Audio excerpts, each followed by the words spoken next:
ले जोहार जोहार दाई देख आज सरसा गांव के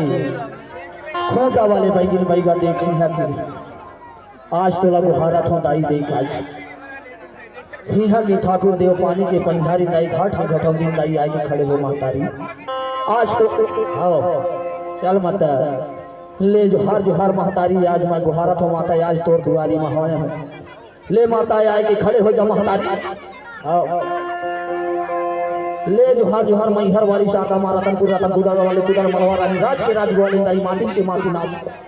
हे डोंगरगढ़ वाली बम्बेश्वर में मानसा देवी मैया घर के मालकिन हटियारी दाई खाने कढ़ी दाई काढ़े वाली माता पैदी वाले मां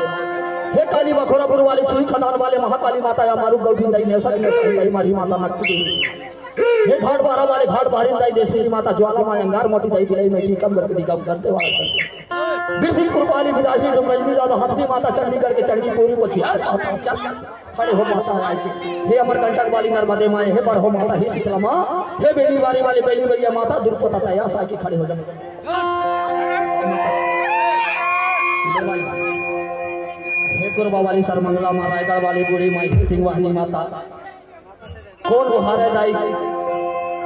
कटरू गुरु कोदो गुरु बंगाली गुरु वीर भाई असीम सकल सकजा पाड़ने का धोनी से पूछा हमारी बारी मुद्रा से खाना